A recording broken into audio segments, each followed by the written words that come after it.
Hey guys, tonight we're stepping back into the grimy taverns, dirt-packed cabins, and outhouse-lined roads of colonial America, where people did not rely on running water or scented soap, but on chamber, pots, lye soap, and sheer tolerance for filth. Forget the powdered wigs and polished portraits you see in old paintings. The real story is about scratching lice by candlelight, hauling buckets from frozen wells, and wondering if you might actually die from your neighbor's bathwater. So tonight we ask what hygiene was really like in colonial America. What did it feel like to share a wash tub with your entire family and rinse your teeth with charcoal and rum? Every colony had its own customs, so let me know where you're tuning in from and what time it is where you are. It's always a treat to see who's brave enough to wade into tonight's dirty truth.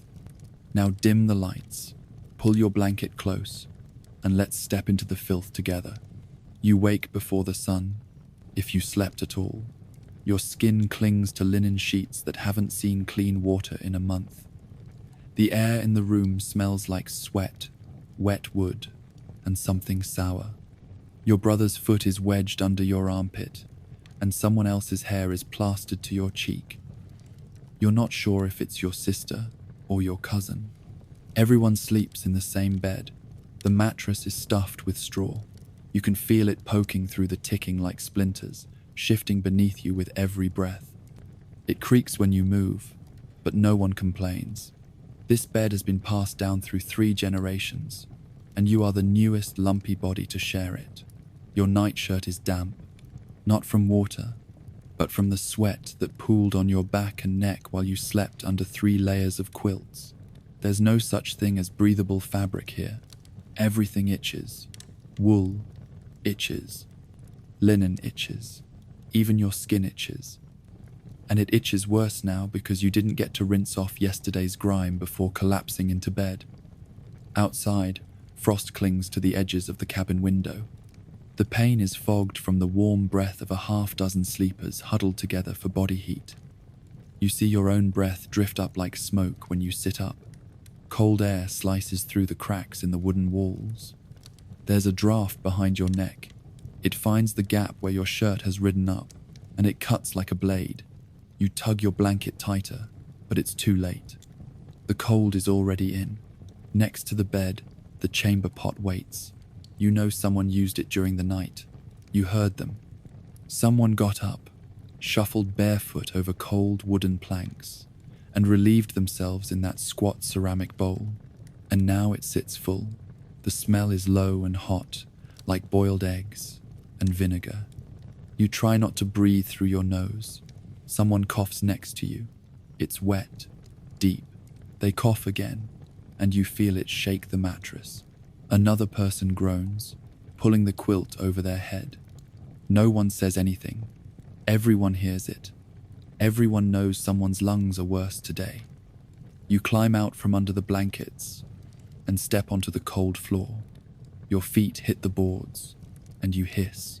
They're damp. Cold seeps up through the soles of your skin like it wants inside your bones. You shuffle toward the wash basin in the corner, careful not to tip it over. It's just a metal bowl perched on a rickety stand, filled halfway with cloudy water from yesterday morning. There's a grey ring of soap scum around the edge. Bits of lint float on the surface. You dunk your fingers in, hoping to splash your face and feel alive. The water is nearly frozen. It burns. You grit your teeth and slap a handful against your cheeks. It doesn't feel refreshing. It feels like punishment. Your nose runs immediately. You wipe it on your sleeve. Everyone does.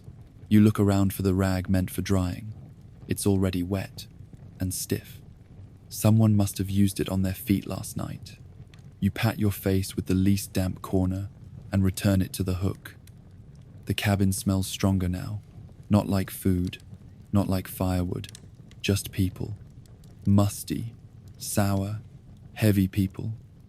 Your father is already outside, splitting wood in the frost. You hear the axe thudding into the stump. You hear him spit. He's been up an hour, same as every day. Your mother groans as she sits up and untangles her hair. It stands up in clumps, greasy and matted. She smooths it down with a hand coated in oil from the lamp. There's no time to brush. She ties it back with a strip of cloth and rubs her nose with her knuckle.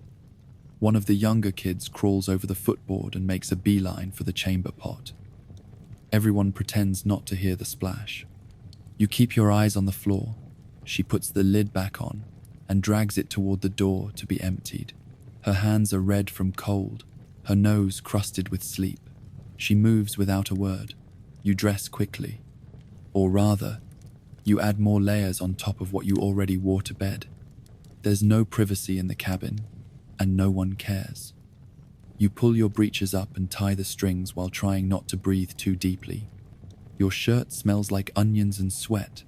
You wonder if your socks are drier than they were yesterday. They're not. You put them on anyway. In the far corner, the bed your grandparents use creaks as one of them stirs. They're older, but they don't get better sleeping arrangements, just closer to the hearth. That means a little more warmth and a little less mildew in the air. They'll be slow to rise. Their joints ache worse in the cold. You know your grandmother hasn't relieved herself since last night, and her walk to the privy will be slow, painful, and possibly dangerous. When the cabin door opens, the smell from the chamber pot finally gets a way out. The breeze is bracing. It clears your nose and makes your ears ring. You step outside briefly, barefoot, just to let your face feel the clean air. It's sharp, brighter than you expected. Everything is white and grey. The ground is hard with frost. Smoke drifts from the neighbor's chimney, and you see a chicken hop awkwardly across frozen mud. Back inside, someone has started the fire. The cabin pops and groans as the warmth creeps through the boards. It's not enough yet. Your fingers still ache. Your toes feel like glass. But you're up, and you're still breathing, which in this time means you've already had a luckier morning than most. You crouch by the fire, palms out, waiting for your hands to stop stinging. That ache in your knuckles? It's the kind that sinks deep and stays all day. Cold does not gently fade in colonial mornings. It lingers, clings, sits in your bones like a tenant that won't leave. Your mother drops a log onto the fire with a thud. Sparks shoot out like angry insects, and she doesn't flinch. Her apron is still crusted with yesterday's grease. There's flour in the creases of her sleeves. She's already muttering to herself, already preparing the day's bread, not because she feels like it, because the fire is hot and the flour might not last the week. There is no bathroom routine here, no 10-step skincare process, no hot water, no mirror. You wipe your eyes with the back of your wrist. You wipe your mouth with the same. Your teeth, still coated with whatever grime built up overnight. You'll deal with them later. Maybe. If you remember. And if you can find the salt. A baby starts crying. Not softly, sharp and sudden like a blade. The entire room goes still. Then a shift. The child is lifted, rocked, patted. Her diaper is wet, cloth, soaked and reused. There are no disposables, no scented wipes. Your mother checks it, frowns, and sets it aside for rinsing later in the wash basin. The child is wiped down with an old rag, dampened from the same water you used to splash your face. The smell of the room shifts again. It's always shifting, layering, a kind of domestic rot. Wet wool, old urine, charred ash, boiled onions. It hits you in waves, and you get used to it by breathing shallowly. The rest of the household starts waking up. Coughs echo from the rafters. One of the boys stretches and yawns with his mouth wide open, revealing teeth the color of old wood. Someone steps on a sliver near the hearth and swears quietly. No one offers sympathy. They just keep moving. Now comes the business of the chamber pot. The girl who took it earlier brings it back in, empty. She's wrinkling her nose, trying not to gag from the walk. She poured it out behind the outhouse where the soil is already dark and sour from weeks of the same ritual. Her shoes are wet now, not from rain, from splashback. You don't wash your hands. There is no sink. There is no soap near the door. The fire crackles, and people begin lining up at the basin like it means something. There's no fresh water in it. You're all just taking turns, rubbing hands and faces in the same tired bowl of lukewarm slime. One cloth, too many faces. You don't speak. You just dab, turn, and pretend that's clean. Your brother has a pimple near his ear. It looks swollen, red. He pokes it and hisses. No ointment, no concern, just dirt, and the promise that it'll burst eventually. You look away. It's rude to stare, even at rotting skin. Breakfast is thin, not because you're fasting, because there's nothing left from last night. A bit of porridge if you're lucky. Maybe a crust of bread if no rats got to it first. You wipe out your bowl with your finger and lick it. Your mouth tastes like old iron and wood smoke, but it's enough. For now, you hear your father chopping outside again. You feel the rhythm of it through the floorboards. 1 strike, 2, a grunt. He hasn't washed in 4 days, maybe more. You think back to the last time he took a full bath. You can't remember. He probably can't either. It's not a daily thing. It's not even a weekly thing. It's a when you start to smell yourself kind of thing. Or when someone starts scratching at you in public. When it's finally your turn to relieve yourself. You trudge outside past the woodpile and the chickens. The outhouse is just a leaning shack over a hole, surrounded by flies even in the cold. The door creaks when you open it. You step in, careful not to brush the walls. They're damp, covered in names scratched by bored backsides and idle knives. You squat over the hole, bracing your hands against the sides to keep your balance. It smells like the entire colony. Sweet, sharp, alive. You finish quickly. There's no toilet paper, just a handful of corn husks in the corner. They're dry and scratchy, and you thank the stars it's not summer when they soften and curl. You wipe.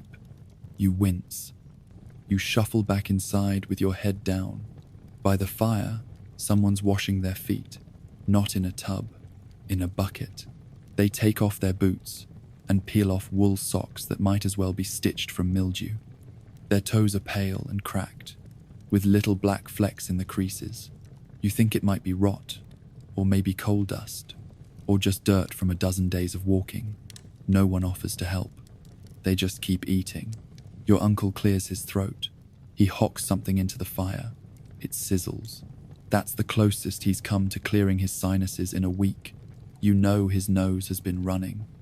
The sleeves of his shirt are stiff from it. He rubs his fingers on the inside of his collar. It's crusted there too. Outside, the sun is rising. The trees cast long shadows across the snow-packed earth. You'll be heading to the well soon, bucket in hand, praying it isn't frozen solid again. Yesterday you had to break the ice with a rock and scoop it out with your hands. Your nails turned blue. You think you lost feeling in your pinky for an hour. The chores are waiting. The filth never ends. But this is how every day starts. You don't expect comfort. You don't hope for warmth. You just breathe through your mouth and count yourself lucky that you woke up at all. You approach the basin like it might bite, because in some ways, it already has. That water sitting in the tin bowl. It's not clean. It's not warm. It's not even new.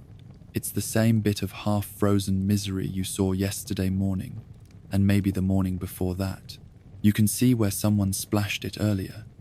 The waterline's lower now, but the scum ring still clings around the edge, stained with something grey and greasy.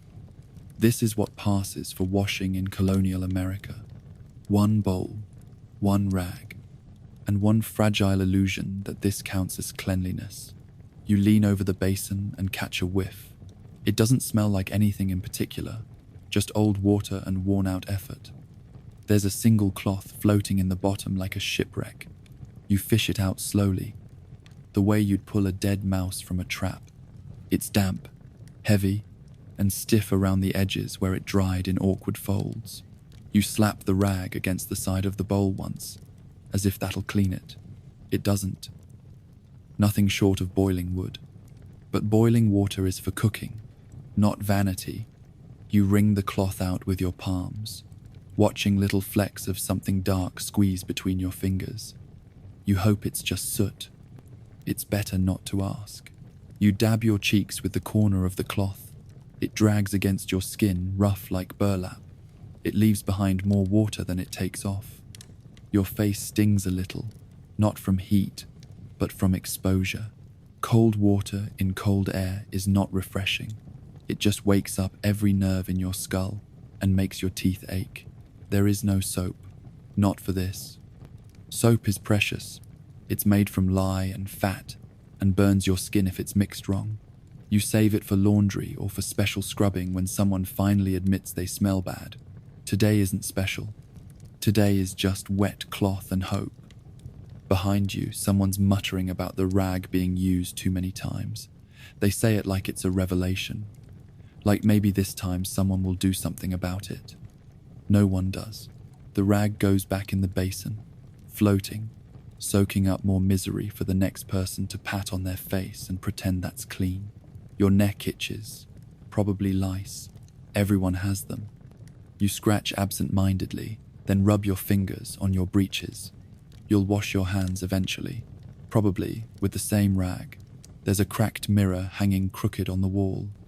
You step in front of it and catch a glimpse of your own face. Your skin looks pale and patchy, not from sickness, necessarily, just from life. There's a streak of soot across your forehead where you must have rubbed against the wall while sleeping. You spit into your hand, smear it with a finger, and wipe the mark away, sort of. It smudges into a blurry smear, better than nothing. A boy beside you blows his nose directly into the basin. 2 sharp bursts. Then he rinses his hands in the same water and walks away like nothing happened. You stare. He shrugs. This is normal. This is expected. You dip the rag again and tell yourself the germs haven't found you yet. Someone else tries to rinse their mouth with the same water. They take a small sip, swish, then spit back into the bowl. A tiny whirlpool of spit spirals near the rim. No one replaces the water. You step back and pretend you're done. You are. At least for today. You dry your face on your sleeve. Not because it's cleaner, but because it's yours. The inside of your shirt is still dry, so you rub your cheeks against it and leave faint, wet patches that'll freeze the moment you step outside. You glance around the cabin. Everyone's doing the same thing, wiping their faces, scratching at their armpits, running wet fingers through uncombed hair. There's no grooming here, no perfumes or powders. You rake your fingers through your hair, hit a knot, and decide it's not worth it. You smooth it down with your palm and call it good. The baby gets a better bath than you, not because anyone cares more, but because she screams when she's dirty, and people respond to noise. Your mother lifts her shirt, wipes her down with a cleanish cloth, then pats her with flour to keep her skin dry. You've seen her do the same thing to bread dough. It works both ways, apparently. Someone tries to light a candle. The wick sputters. They give up. Smoke fills the corner, and the room smells like burned tallow and desperation. You rub your eyes with the heel of your palm and try not to think about how long it's been since anyone cleaned their fingernails. Later, if you're lucky, someone will heat a pot of water over the fire. Maybe you'll get to rinse your feet. Maybe you'll get to scrub behind your ears. But not today. Today is chores. And if you stink while hauling firewood or gutting fish, no one will mind. They all stink too. This isn't about getting clean. It's about pretending you tried. And that's the best most people ever do. You walk outside, and the air stings your damp skin. The cold hits fast, clinging to every drop still lingering on your cheeks and neck. That half-hearted rinse you gave yourself is already starting to freeze. Your skin tightens. It feels cleaner for a moment, but only because it's numb. A few cabins down, you see your neighbor crouched by her front steps with a tin basin. She's scrubbing her face like she's fighting it. Her hands are red and raw, and she's using a rag that looks like it was once part of a shirt, or a curtain, or a dead husband's undersleeve. It's hard to tell anymore. Nothing stays what it started as. You nod to her. She doesn't nod back. She's too focused. Her kid is screaming inside the cabin, but she keeps scrubbing, like if she gets through this one ritual, maybe today will feel less foul than the last. A dog runs past. It smells worse than the chamber pot. You wonder if it's been licking the privy again. Its tail is matted, and you're pretty sure there's something living in its fur. It trots toward the butcher's place, probably hunting scraps. Back inside, the fire's warming the floorboards, but the stink hasn't improved. A new smell is climbing through the air. Someone has decided to clean their feet. Not with soap, of course. That's a luxury. They've just pulled off their boots, shoved them near the hearth, and started picking at the skin between their toes with a dull spoon. You see bits of lint, maybe dried skin, maybe worse, gathering in the cracks of the wood. You pretend you didn't notice. So does everyone else. You go back to the wash basin. Not because you want to, but because you forgot your ears. They itch. You wet your fingers in what's left of the water and press them behind your ears. The skin is waxy. There's a crust. You dig at it gently, hoping no one's watching. You scrape something loose and flick it to the floor. That counts as grooming. A man walks in with mud up to his knees and blood under his fingernails. He doesn't say where he's been.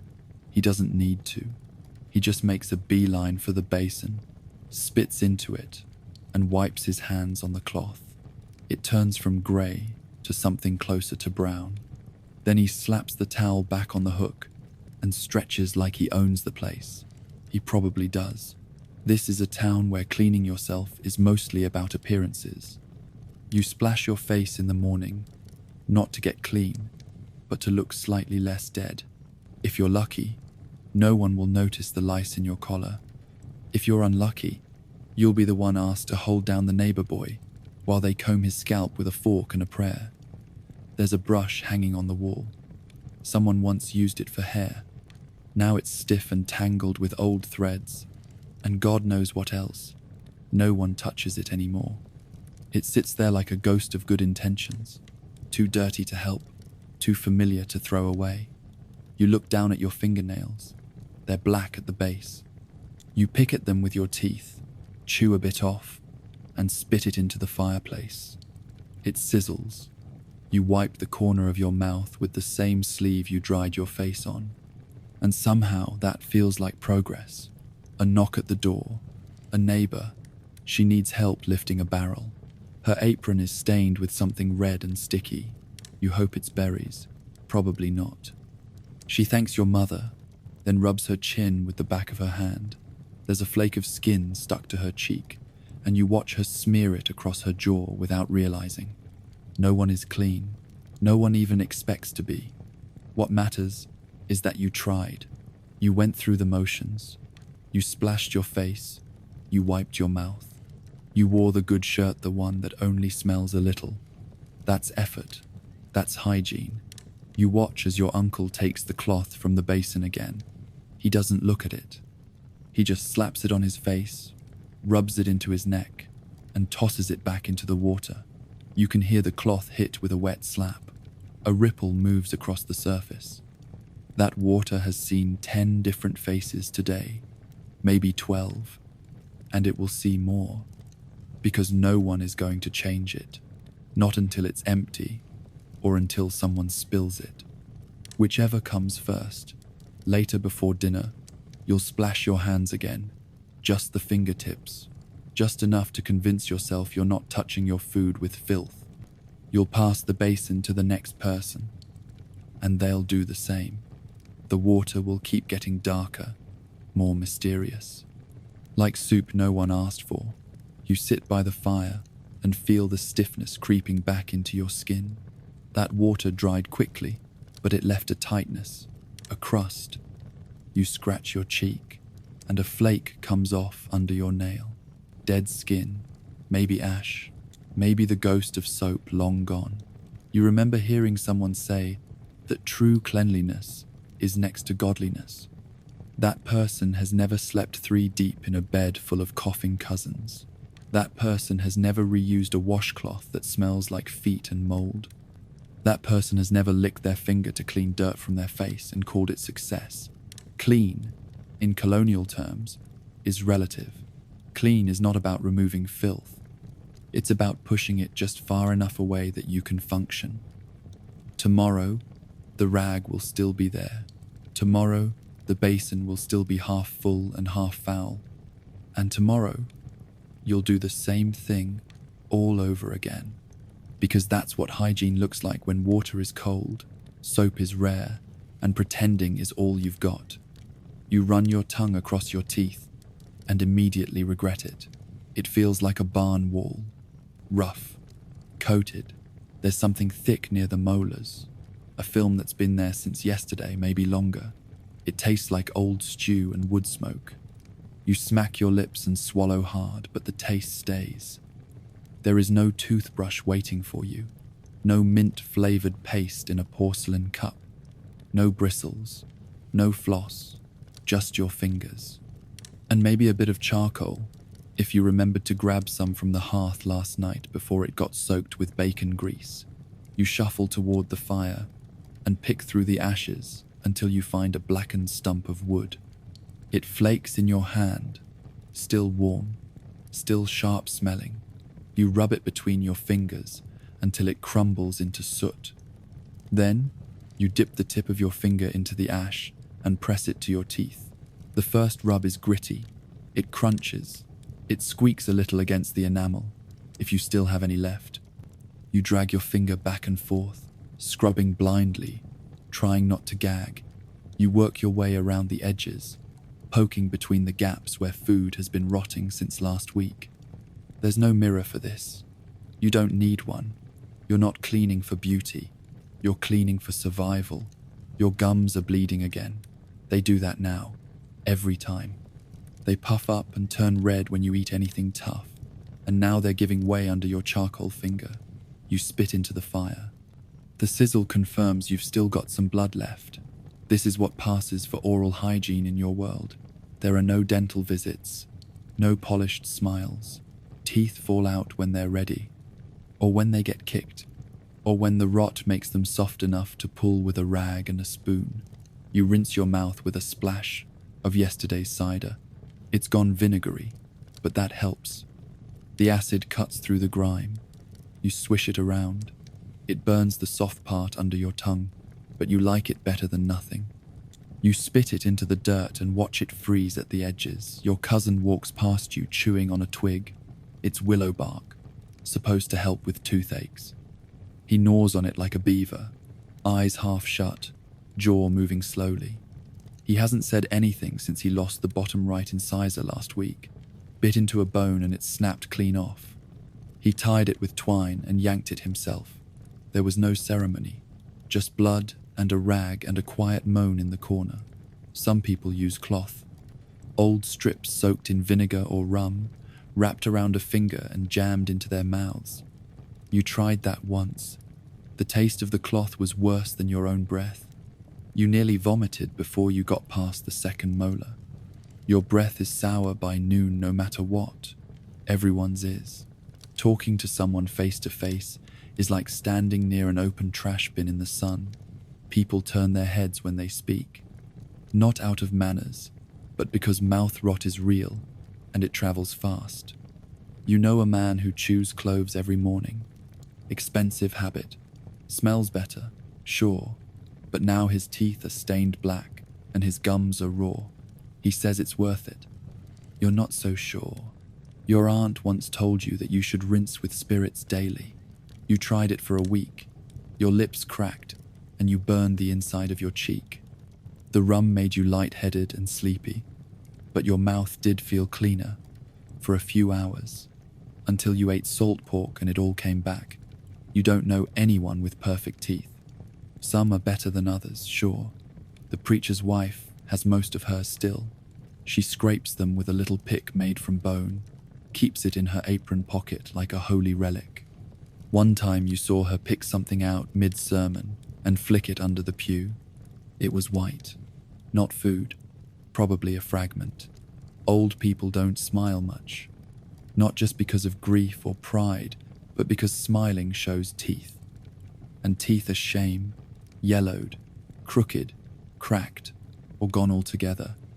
Better to keep your lips closed and nod politely. Pretend the pain is gone. Your grandfather whistles through the gaps in his mouth.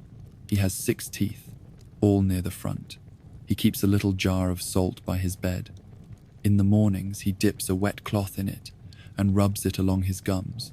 He says it keeps the swelling down.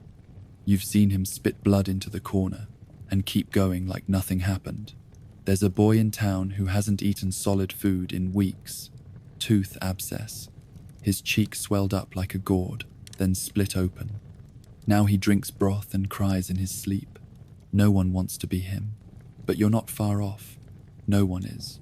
You think about how much of your day is spent managing your mouth, picking at it, soothing it, hiding it. You clench your jaw when you laugh, so no one sees the dark parts. You talk with your lips tight. You avoid biting into anything too sharp or too chewy. You dream about apples, but eat boiled roots.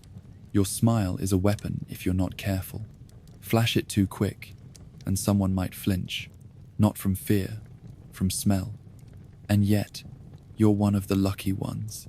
You still have most of your teeth. You can still chew your bread and rinse your mouth without crying. You've only pulled one, and it came out clean. No root left behind. You kept it in a pouch for a while. Then you tossed it in the fire, because here, even your own body betrays you, one tooth at a time. Someone screaming down by the blacksmiths. You know that sound. Not rage, not grief. It's tooth pain. Sharp, hot, the kind that shoots behind your eye and makes your ear throb like a drum. You've heard it before, and you'll hear it again. You wince without realizing. They're probably tying him to a stool. That's the usual method. 2 people holding him down, one prying his mouth open with the handle of a spoon, and another using pliers. Not surgical ones, not clean, just iron tongs from the hearth, wiped with a bit of cloth and dipped in rum, if they remember. No one goes to a dentist here. There is no dentist. There's a man with strong arms and no fear of blood. That's the closest you'll get. You remember when it was your turn, that throbbing in your jaw, the taste of something metallic. You tried to endure it, chewing on leather, rinsing with salt, but the root didn't care. It had already gone bad. The swelling made your eye close halfway. You couldn't eat. You couldn't sleep. So they tied you to the stool too. It came out on the second yank. A jagged little horror, black at the base, white at the tip. It bled for hours. You stuffed a rag in your mouth and changed it every time it soaked through. The taste stayed with you for days. You didn't speak. You didn't smile. And when you finally did, it was with one less tooth. Back at the fire, someone is poking at a boiled root with their tongue. He nudges it between teeth, testing for tenderness. You hear him grunt when it hits something sore. He puts it back on his plate and pretends he wasn't hungry anyway. That's the trick here. You don't just live with bad teeth. You live around them. You chew on the left side. You talk through clenched lips.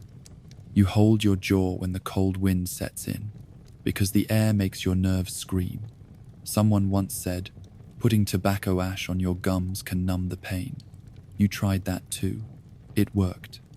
But it burned like fire and left your tongue black for a week. Still better than screaming. Still better than asking your cousin to pry your mouth open. There's a girl in the next cabin who has never lost a tooth. She's 13. Everyone stares at her like she's a walking miracle. Her smile is bright, even, clean.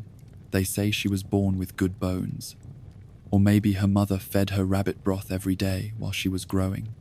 Or maybe she just hasn't bitten into anything unlucky yet. Either way, you envy her, but not loudly. You don't say anything. Because eventually, time will catch her too. Sooner or later, everyone's mouth betrays them. You run your finger along your lower gum. There's a bump there. Not big, not soft, but it wasn't there last week. You poke at it gently and taste copper. You stop. You'll check it again tomorrow, or the next day, unless it swells. Then you'll heat the iron and start preparing. The preacher gave a sermon once about purity, about keeping the body clean as a vessel for the soul. You remember watching him speak, his mouth wide open, gums sagging, two teeth swinging loose like rotten fence posts. His breath rolled out in waves. The front row had tears in their eyes. Not from the spirit, from the stench. Your own spirit feels far from clean. You can't remember the last time your mouth felt fresh, the last time you bit into something and didn't wonder if it would cost you a molar. Your aunt swears by burnt bread crusts.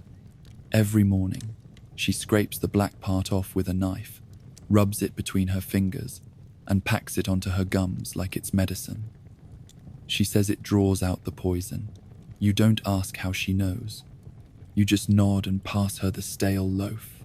The worst part isn't the rot. It's the smell, not just yours. Everyone's. Breath hangs in the air like fog, thick, sweet, foul. It clings to clothes, settles in corners, creeps into food. You smell it when people talk, when they laugh, when they cry. It's part of them now. You've tried chewing herbs. Mint, when you can find it. Parsley, if it's not already wilted in the corner of someone's stew. Once, you found a dried orange peel and chewed it for an hour. You felt fancy, but the taste left and the film returned. You watch a boy rub his teeth with a twig. He's grinding it into his molars like a pestle in a mortar. Bits of bark fall onto his shirt. He spits and keeps going. You nod. That's about as good as it gets. Cleanliness is not a destination here. It's a game of inches, of pretending, of just enough effort to fool yourself into thinking you've done something right. You spit into the fire again and watch it hiss. A little blood, a little black, a little breath. You smile, barely, just to check. It still hurts. That means you're alive. The tub creaks when you step in, groaning under your weight like it's already had enough. That's because it has. You're the third person in it today, maybe the fourth. You're not sure anymore, and asking won't make it better. The water is warm in some places, cold in others. It smells like lard and ash and skin. Tiny flakes float around your thighs. Dead skin, bits of soot, hair, something unidentifiable that you choose not to look at. You sit slowly, trying not to make waves. The last thing you want is any of that floating debris brushing against your face. Bath night comes once a month if things are calm, less often if they're not. No one's doing this for comfort. It's not a ritual of peace. It's a negotiation with grime. You've been layered in smoke, sweat, mud and livestock stench for weeks now, and this is the only mercy you're likely to get. The tub is made of wood, splintered in places. One side leaks if you fill it too high, so the water is kept shallow. You crouch in it, curled knees and hunched spine, like a boiled spider. There is no soap in sight. Just hot water, a rag, and the hope that heat alone will do something. The water was hauled from the well 3 hours ago, bucket by bucket, then dumped into the big pot over the fire. It took 6 rounds and blistered palms to get enough. Heating it was worse. The fire's been going all day just to bring the pot to a boil, and once it's hot, it cools quickly. Everyone bathes in stages fast, quiet, and without complaint. Your mother was first. She scrubbed quickly, muttering prayers. Then your father. He didn't say much, just grunted, dunked, and dried. He left a ring of grey around the inner rim. Then came the younger kids. They giggled, splashing, whispering. But that water's long gone now. Now it's you. You take the cloth and start with your neck. That's always the worst. A crust forms there, a mix of sweat, smoke, and oil. You scrape it off in streaks, watching the water turn cloudier with each pass. You move to your chest, then under your arms. That's where the smell lives. You scrub until it burns, until the skin feels raw. Then you dip the rag again and keep going. No one is watching, but you still feel like you're being observed. Bathing is private, but not really. The room is small. The door creaks. Someone always walks in, pretends they forgot. They catch a glimpse, grunt, and step back out. There are no locks, no modesty, just moments. You wash your feet, last. They've been in boots for weeks. The water near them darkens instantly. You scrub the toes, the cracks in your heels, the bruises. You wipe between the toes, then throw the rag across the room. It lands on a chair. No one picks it up. It will be used again tomorrow. There's no shampoo. You use the same water on your scalp. You dunk your head, hold your breath, and go under. When you come back up, the water's cooler. You slick your hair back with your hands. It sticks, oily, flat, but better, maybe. You stay in the tub a minute longer than you should, not because it feels good, but because it feels like pause, stillness. You know you'll smell better for a day, maybe two. Then the dirt will creep back in. It always does. You stand. The air hits you like a slap, cold, sharp. You grab the same towel everyone else used. It's damp. It smells like skin and mildew, but it's the only one. You pat yourself dry, avoiding eye contact with your own limbs. Everything looks worse when it's wet. You dress quickly. Your cleanest clothes still smell faintly of last month's stew, but they're dry. That's enough. Behind you, someone's already pouring in more hot water. Your brother steps in, grumbling about how cold the bottom feels. You hear him sigh. You don't look back. You just step outside, barefoot on the floorboards, hair dripping down your spine. Later, when you lie in bed, you'll feel the heat from the bath still clinging to your skin, but so will the itch. From the wool, from the soap scum, from the cloth that was never fully clean. And when you wake up tomorrow, you'll already feel the oil returning, the sweat forming, the grime settling in again like it never left. Because in colonial America, baths aren't about staying clean. They're about delaying the inevitable. The tub is still there the next morning, water cold and cloudy like broth someone forgot to strain. Bits of hair cling to the rim. A single toenail floats in the corner like a boat made of regret. No one wants to be the one to dump it. That means lifting it, hauling it outside, sloshing the entire family's filth across the threshold and into the yard. So it waits. So does everyone else. You step over it on your way to the fire. The floor is damp around it. Someone already spilled part of the bath. It'll dry. Eventually. Your mother says you were lucky to get a bath this month. Last winter, the well froze for 6 weeks. The snow was too dirty to melt and the rain barrel cracked. Everyone just wiped themselves down with vinegar and hoped their sweat wouldn't rot the seams of their shirts. You remember the stink. How every room smelled like wool, feet, and smoke. The kind of smell that seeps into your lungs and stays there. A bath means someone had time to chop wood. Someone had strength to carry the buckets. Someone didn't die that week. Bathing means nothing went horribly wrong. At least for now. Your little brother is still damp from last night. His hair is stuck to one side, flattened like a squirrel on a wagon trail. He hasn't changed his underclothes. They're still clinging to his knees like damp parchment. He scratches his leg and sniffs his fingers. He shrugs. It's not worse than usual. The bathwater by now has cooled into something thick. It doesn't look like water anymore.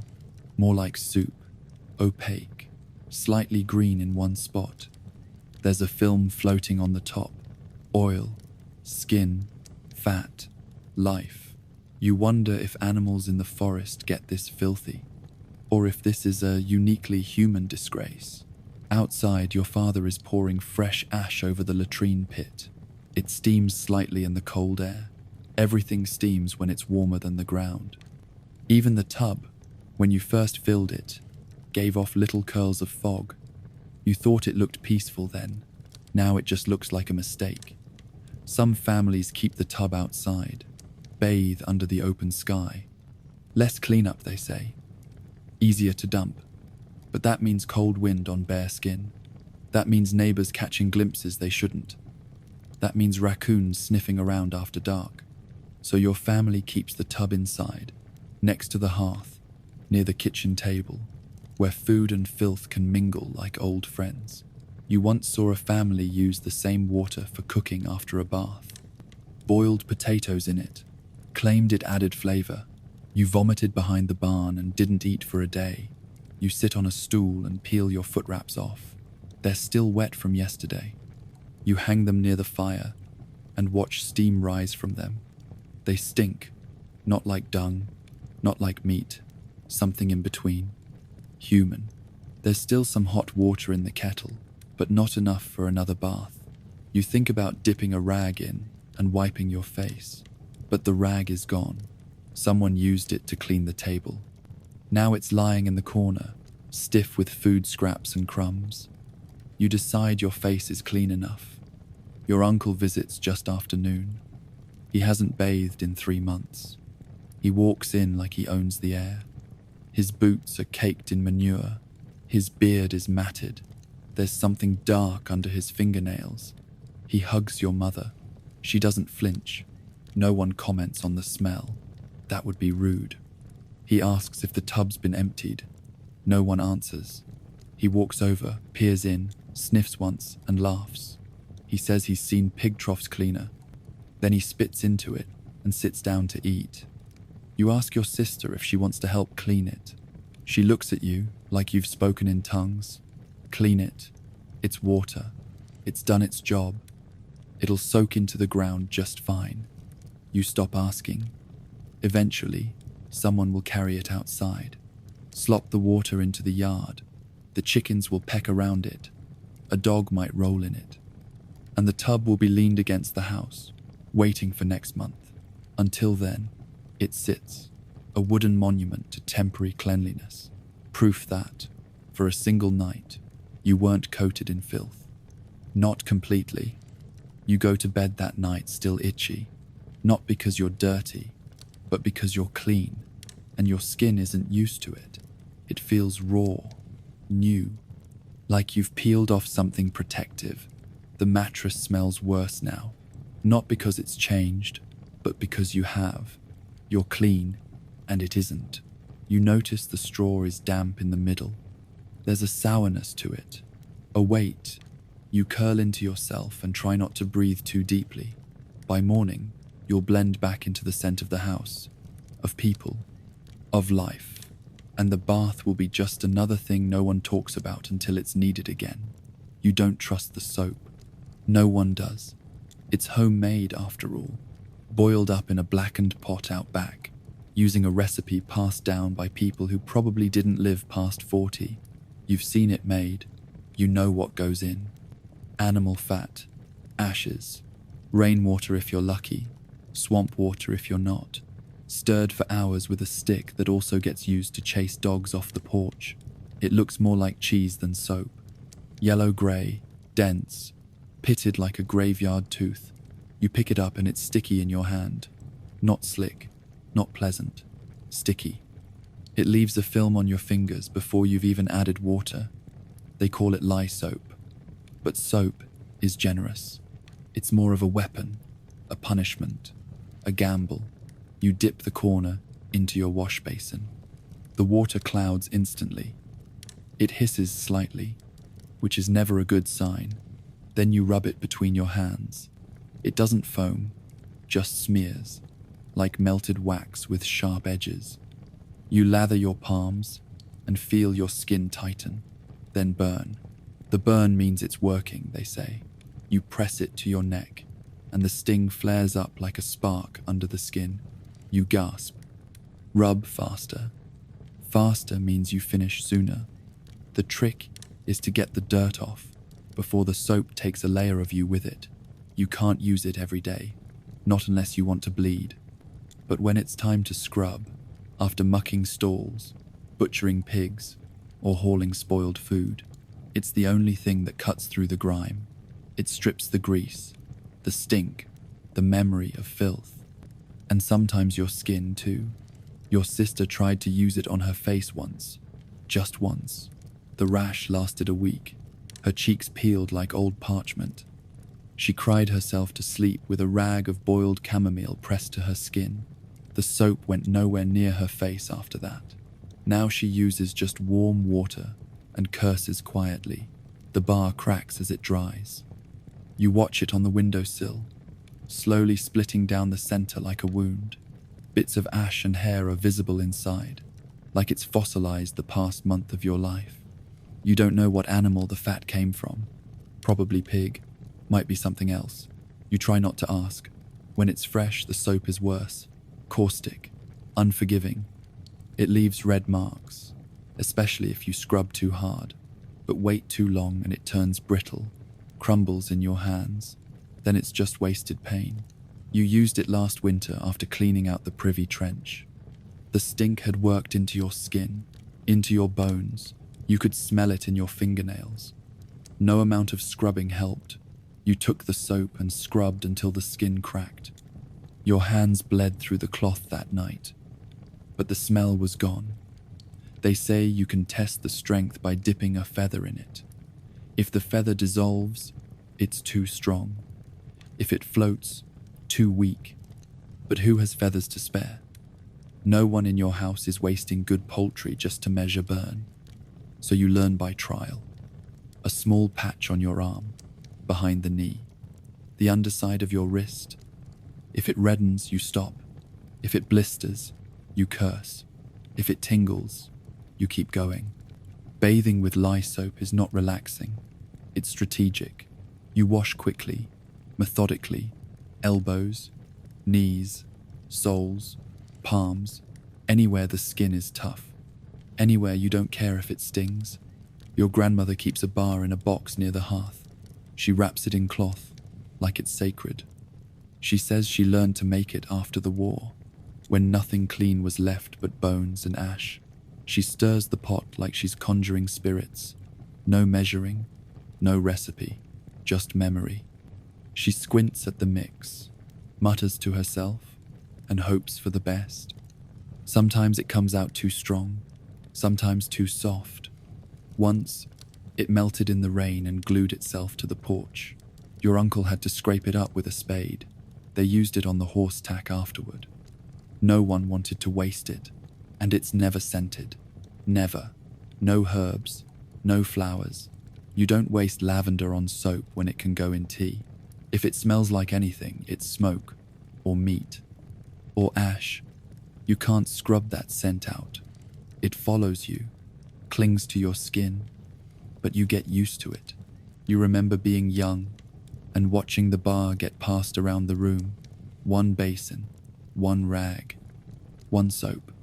Your father scrubbing his neck, your brother doing his feet, your mother cleaning your baby sister. Then it was your turn. The water was brown, the soap was soggy, but no one complained. That was just life. You still have scars on your knuckles from when you rubbed too hard one spring, trying to impress a girl who said you looked like you'd been born in a pigsty. You washed every inch of yourself until your hands went raw. She still didn't look at you. You think about that sometimes, when the soap bites into your skin, how you can try to clean, to scrape, to fix, but it never really goes away. Not the smell, not the grime, not the judgment. Lye soap doesn't make you new. It just makes you slightly less old. Tomorrow, you'll touch the bar again. You'll test the edge, feel the grit, maybe wash your hands, maybe not. Depends how much blood you're willing to trade for clean, because in this world, cleanliness is not gentle. It's earned with burning, The soap bar is smaller now. Each wash whittles it down like a chunk of regret. You hold it in your palm and feel how uneven it's become. One side sharp, the other soft like wet cheese. You try to grip it, but it slips once, drops into the dirt near the fire, rolls into a clump of dog hair. You sigh, pick it up, wipe it off with your shirt. It's still usable. Nothing gets thrown out here, especially not soap. Doesn't matter if it's half melted or laced with soot. Doesn't matter if someone sneezed on it. If it still burns, it still works. Your cousin used to say lye soap was a punishment sent from God, that it was proof we weren't meant to be clean in this life. You believed him after the first time it blistered your hands. You were only 10, trying to wash up after chasing pigs through the muck. You rubbed so hard you peeled away a patch of skin on your thumb. The sting lasted days. Your cousin laughed, said, "Congratulations, you're baptized now." People whisper about families that use bought soap, the kind that comes in a wrapper. They say it smells like roses, like lemons, like cities. No one you know has actually used it. Maybe the doctor's wife, maybe the governor's mistress. But not anyone with calluses on their hands or grease behind their ears. You tried making scented soap once. You crushed up some mint leaves and stirred them into the pot while your grandmother was out back. She smacked you when she saw the specks, said it was a waste of good flavor, and now the whole batch was ruined. That bar dried lumpy, molded in 2 days. You never tried again. Now the idea of scented soap almost offends you. Why would you want to smell like something you can't eat? Why would you want to trick people's noses when your body tells the truth? You've learned to scrub with purpose. You've learned which parts of your body can handle the sting and which parts can't. Behind the knees is safe. Neck, yes. Elbows, sure. But don't even try your chest if you've been in the sun. That skin peels like an old apple. And don't let it touch your privates unless you want to spend the evening howling into a towel. Still, it beats being filthy. Kind of. You've seen what happens to people who stop bathing altogether. The neighbor, 2 houses down, hasn't touched soap in months. He says it strips the soul. Says the body should learn to clean itself, like the animals do. But his house smells like damp fur and vinegar. His clothes stand up on their own when he takes them off. His feet have turned green in spots. You stopped shaking his hand months ago. But even you can't scrub every week. There isn't time. There isn't wood. There isn't water. Baths are planned like harvest, and soap is hoarded like medicine. When the bar gets too small to hold, you press it into a new one, fuse it together with heat and hope. Sometimes it works. Sometimes it falls apart. You've seen a bar explode in someone's hands, cracked open like bad bread, flaking into bits of ash and fat. They cried. Not from pain, from the loss. You don't cry anymore. You just scrub. The neighbors traded you a new bar last month. Said theirs came from a tallow mix with less ash. Claimed it was gentler. They lied. It peeled the skin off your shins in long pink strips. You used it to wash your boots instead. They came out clean enough to be mistaken for new. Your mother keeps her soap wrapped in cloth. She hides it in a box, tucked beneath her mending threads. She only uses it on feast days and funerals. Says the smell reminds her of her own mother. You've sniffed it once, sharp, clean, almost like pine.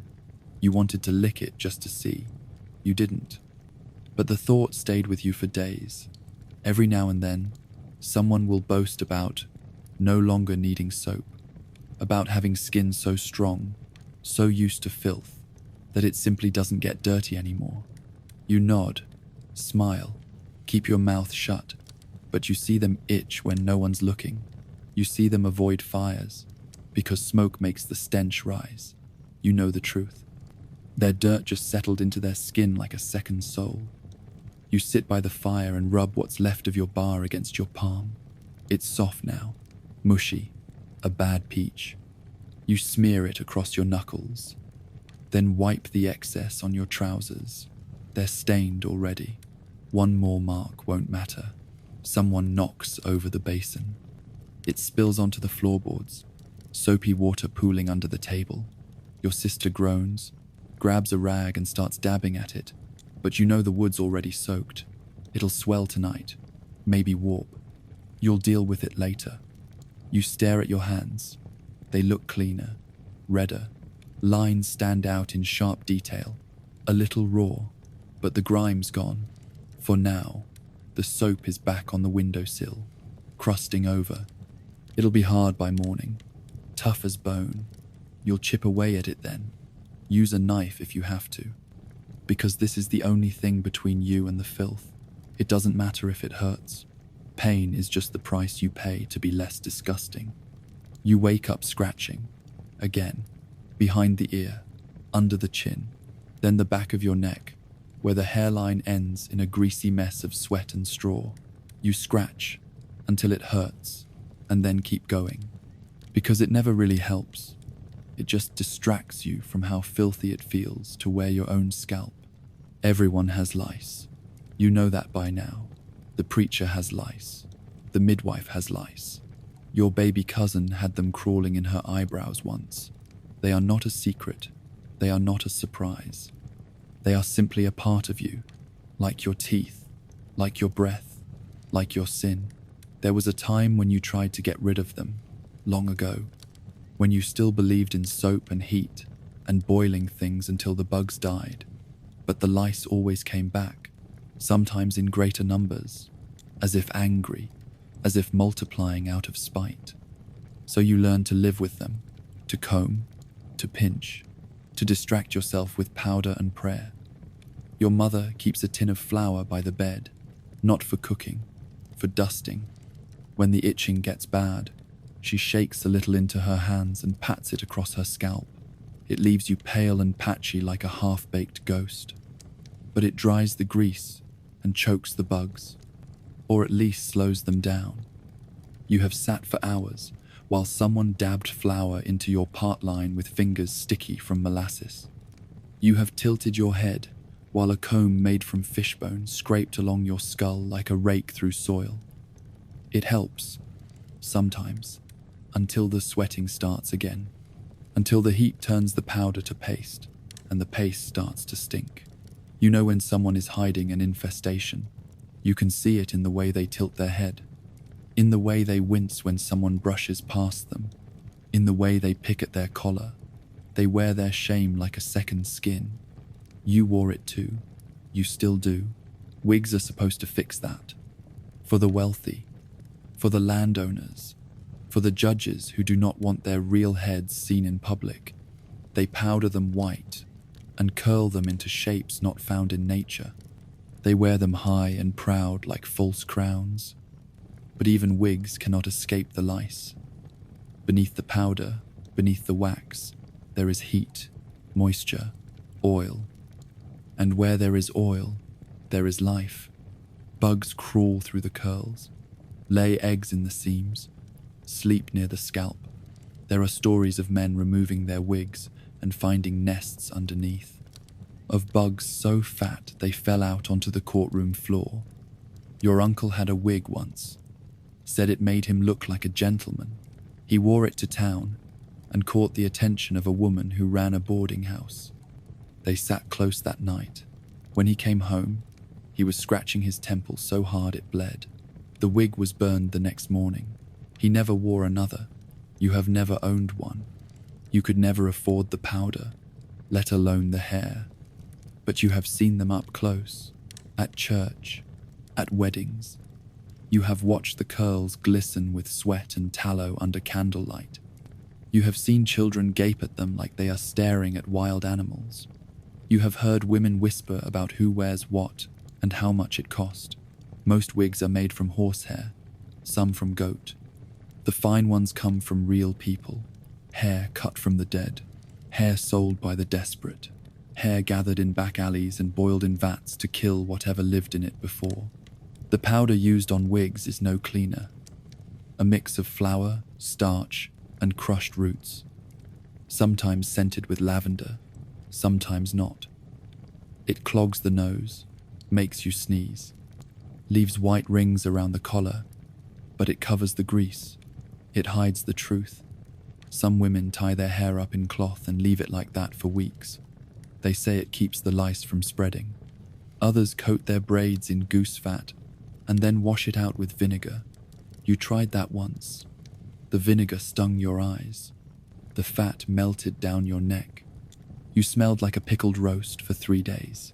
Children are shaved bald sometimes. Easier to control the infestation. You remember when they did it to your brother. He cried for hours. Said he felt like a rat. The hair never grew back the same. It came in patchy, thin. He wears a hat now, even in the heat. You have a comb you use at night, a long-toothed thing carved from bone. You drag it through your hair and listen for the sound of eggs breaking. Snap, snap, snap. Each one a little victory. Each one a reminder that they are still there, that they never left. Once, you found one on your pillow, fat, full. You crushed it with your thumb and stared at the blood on your skin. Your blood, reclaimed. There are folk cures. Some say rub your scalp with onions. Others suggest burnt tobacco. One old woman swore by squirrel fat mixed with garlic. You tried it once. The smell drove your siblings from the room, but the bugs stayed. Maybe they liked the seasoning. At the end of the day, you tie your hair back with a scrap of cloth. You dust your neck with flour. You place your comb under your pillow like a charm. And you pray, not for cleanliness. That is a lie you gave up long ago. You pray only that no one sees you scratch in public, because in colonial America, hygiene is not about being clean. It is about pretending you are not crawling. You can feel them now, not just the itch but the movement. A crawling sensation that slides along your scalp like a fingertip that does not belong to you. You freeze. You press your hand to your hair and try to catch whatever it is. Your fingers come back empty. That is always the way. They are faster than you, or smarter, or both. In daylight, you can sometimes spot them in the mirror, little shadows, scurrying just behind the ears, or near the nape of your neck, where the skin is softest. You squint, you lean in, you lift the hair, and there they are. Eggs, white specks clinging to the strands like tiny ticks. You pinch them between your nails and crush them. You hear the snap, you feel it. Then you do it again. Your mother says that lice are God's reminder that man was born from dust, that you return to the earth piece by piece and the bugs are simply helping you get there. She says it while picking through your sister's braids with the fine comb, eyes narrowed, lips tight. She says it without blinking as she drops each louse into the fire. You used to flinch every time she found one on you. Now you just sit still. Let her work. Let her mutter her curses and prayers and scratch her own scalp when she thinks no one is looking. No one is free from it. Even the cleanest head hides something. The town doctor says it is a matter of heat and habit. Lice thrive in warmth.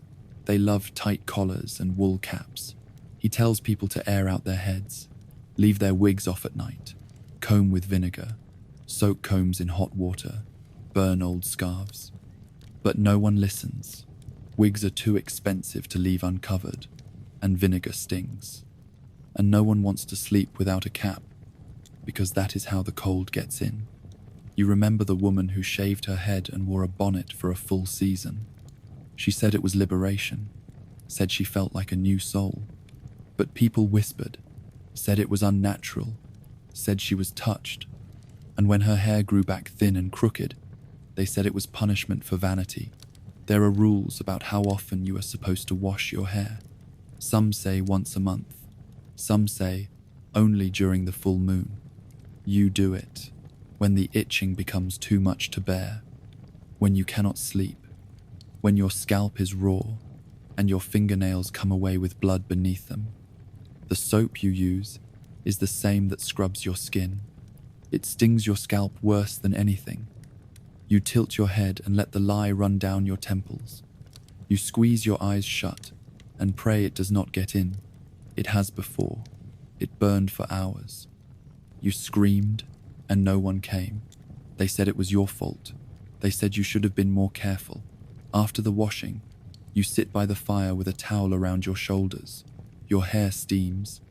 You smell like smoke and meat and regret. Someone brings the powder, not just flour this time, ground roots, ash, crushed petals if there are any left from the last gathering. They rub it into your hair and say it will keep the bugs away. You nod, even though you know it is a lie. Wigs are out of the question for you. They cost more than you earn in a season, but you know the rituals of those who wear them. You have watched from a distance as they unwrap their wigs from cloth, as they turn them over in their hands like prized fruit, as they pick through the curls and pluck out what does not belong. One woman uses tweezers made from bone.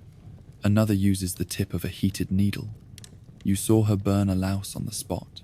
It curled and smoked and disappeared into her lap. She did not blink. At the market, someone sells perfumed powder for wigs, a soft pink dust in a wooden box. It smells like cinnamon and rot. You sniff it once and cough for a full minute. The vendor smiles and says it is made with crushed violets. You do not believe him. You walk away with your hands in your pockets and your scalp on fire. Your cousin wears a wig on Sundays, says it makes him look respectable, but you have seen the inside of it, lined with grease, crawling. He powders it every morning with a flour sifter and hopes no one sees the flakes fall. He keeps a stick in his boot to scratch behind his ear without using his fingers. He thinks it is subtle. It is not. There is nothing subtle about lice. They expose you, humiliate you. They live in your hair and your sheets and your hats.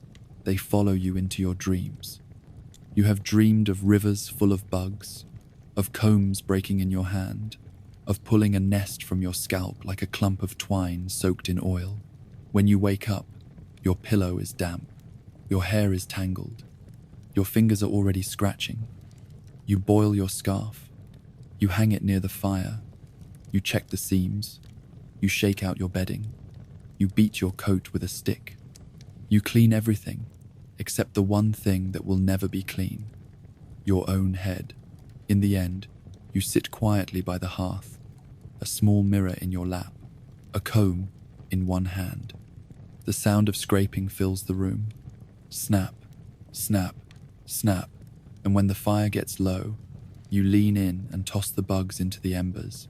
You watch them curl and vanish, one by one.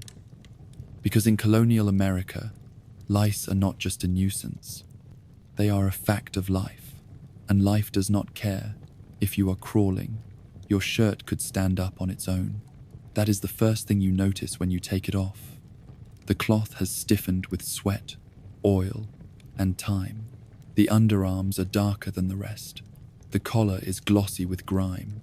It makes a sound when it hits the ground, not a soft rustle, more like a slap, a wet slap, like something that should not be touched. You have not washed it in weeks, maybe longer. You cannot remember the last time it saw water, but you have aired it. That counts. You hung it on the porch rail for an hour last Sunday. Let the wind blow through it. Let the sun bleach the worst of the stink. That is enough.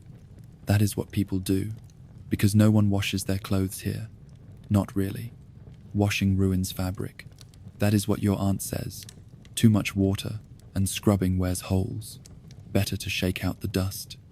Better to hang them high, and let the smoke do the rest. You smell like smoke most days. Not the good kind. Not cedar or pine. The greasy, bitter kind. The kind that comes from low fires and wet logs. It sticks to everything. Your sleeves, your boots, your hair. But it covers other smells. That is what matters. Better to smell like smoke than what is underneath. Washing is work. First you need water. Buckets and buckets hauled from the well or creek. Then wood for boiling. Then a tub. Then soap. Not the good kind. The harsh kind. The kind that strips color and skin in equal measure. You need time. You need space. You need arms strong enough to wring out wool without snapping your wrists. You are not even sure it makes a difference. Because the moment you put the shirt back on, it begins again. The The sweat, the dirt, the way it clings to your back in the heat and freezes to your chest in the cold. The way it traps the stink of your skin like a jar traps flies. Your trousers are worse, stiff in the knees, blackened at the hems. One patch is always damp. You do not ask why. You do not want to know. You beat them against a tree once, hoping the dust would fall out. It did, and something else fell out too. A beetle, maybe two. You did not look closely. Your socks are not really socks, just cloth wrapped around your feet. They have not been clean since they were stitched. You boil them sometimes, when the smell becomes too much, when the itch turns into pain. But boiling only kills what lives there. It does not remove the memory. Some people use lye, some use ash, some just scrub with rocks. You saw a woman once crouched beside a stream, pounding her husband's shirt flat with a stone. She looked like she was trying to kill it. Maybe she was. In winter, no one even pretends. You wear the same layers day after day. You hang them near the fire to dry. You turn them inside out. You sprinkle them with flour, or herbs if you have any. But you do not wash. The water is too cold. The air is worse. You would rather stink than freeze. Your coat smells like horse. Your scarf smells like breath. Your gloves smell like the insides of your pockets. You learn not to notice. You learn not to care. But others notice. They always do. At church, the pews reek, bodies packed together, wool soaked in sweat. Someone coughs, someone wheezes, someone smells like old milk. The room grows hot, the windows stay closed. And the preacher says this is how we test our souls. At market, people sniff each other before they speak. They keep distance if they can. They wipe their hands on aprons before offering a shake. They breathe through their mouths. They pretend not to flinch. You once borrowed a jacket from your neighbor. A mistake. It was damp when you put it on. Not wet. Damp. Like it had been worn by someone who did not stop sweating for days. The inside was slick. The sleeves stuck to your arms. You wore it for 3 hours and still feel it sometimes in your dreams. Children rarely get new clothes. They inherit pants with patched knees, shirts with stretched collars, dresses that used to belong to someone dead. They wear them until the seams give out. Then they are turned into rags. And even those rags are not thrown out. They are soaked in vinegar, used to scrub floors, stuffed into shoes, burned only when nothing else will catch fire. You own 3 shirts. One is for every day. One is for Sundays. One is for when the others become too rotten to wear. The Sunday shirt has been worn to weddings, funerals, and trials. It has not been washed in years, but it is folded carefully, smoothed with the palm, treated like linen touched by angels. There is no such thing as fresh, only less filthy. You once dreamed of linen sheets, bleached white, hung in the sun, smelling of wind and flowers. You woke with your face pressed to a pillow stained yellow, the corner damp with your own breath. You laughed. You could not stop. Your clothes are not garments. They are armor against cold, against judgment, against the truth of your own body. They carry your days in their seams, the smoke from last season's fire, the grease from your last meal, the sweat of 100 silent hours spent working, walking, waiting. And when you hang them outside on a line strung between 2 crooked nails, you do not expect them to be clean when you return. You just hope the breeze has made them slightly less alive. You have not sat on a toilet in your life, not a real one, not the kind you have read about in stories or seen sketched in travelers' books from abroad, not the kind with a seat and a lid and a place for everything to go where it will never come back. You wish. Instead you squat, behind barns, beside trees, over holes dug shallow and wrong. You know the sweet smell of soil mixed with rot. You know what it means to balance on your heels with your breeches bunched around your ankles and the wind biting at your thighs. The world does not stop for your shame. You do what needs to be done, and then you leave it there. Sometimes the hole is too full. Sometimes it is just a pile hidden under a thin layer of straw. You pretend not to see it. You pretend not to gag. You dig another hole nearby. Or you move on and pretend you never needed it in the first place. At night, you use the chamber pot. A wide-mouthed thing made of tin or clay or whatever could be spared. It lives under the bed.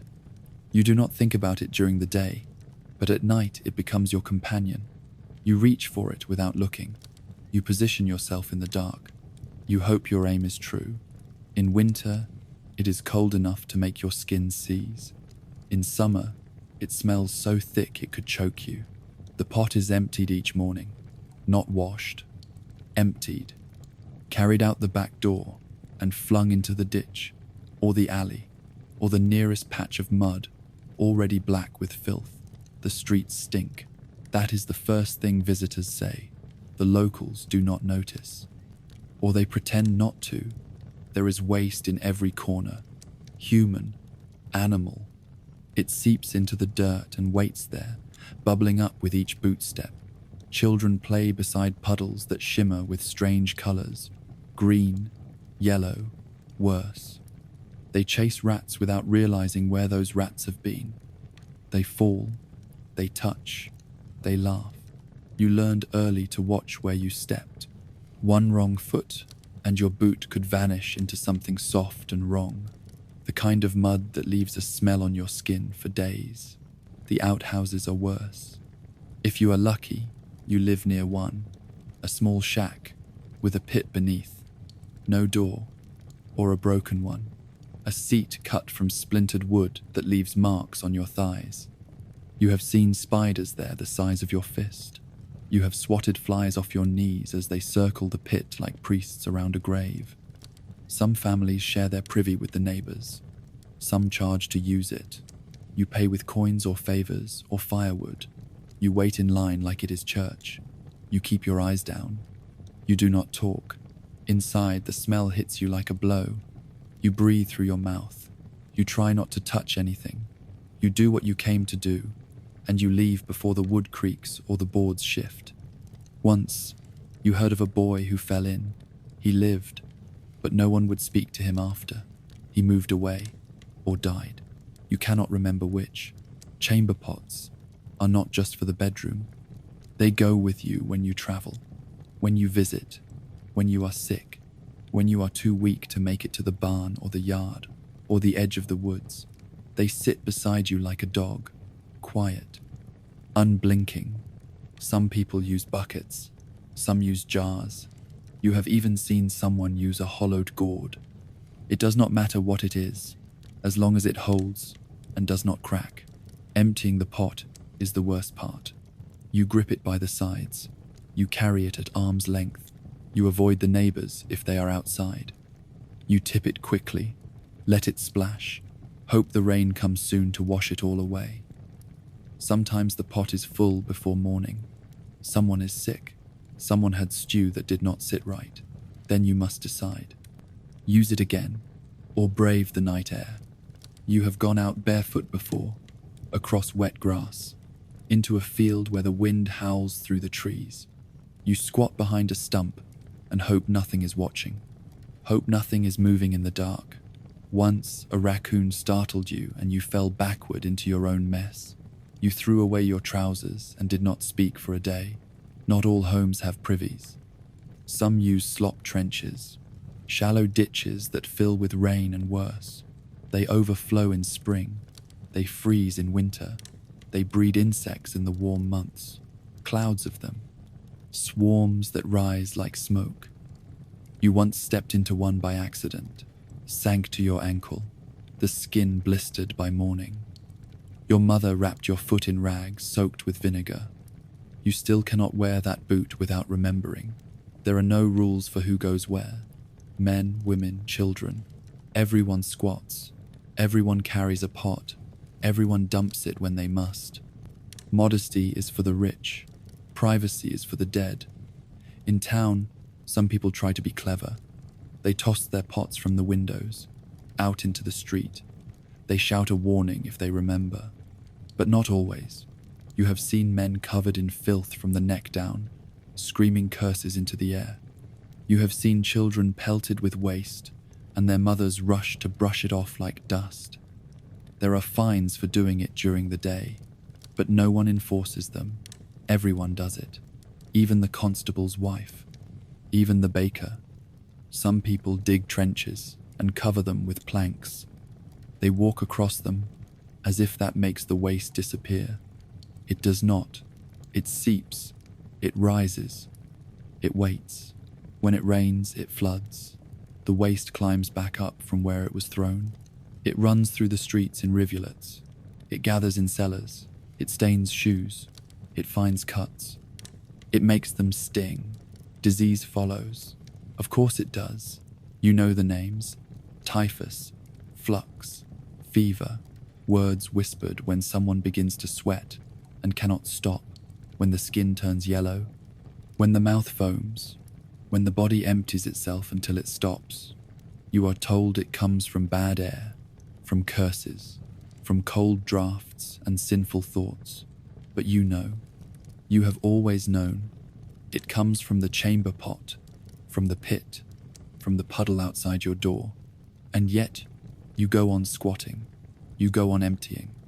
You go on hoping that today is not the day you slip, because in colonial America, there is no toilet, only the pit, the pot, the stink, and the hope that you step around it just one more day.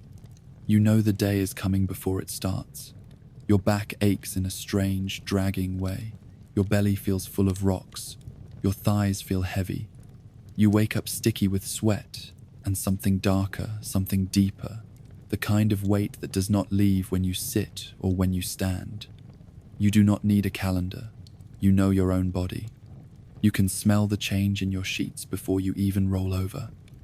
There is no warning bell, no privacy, no gentle way to go about it.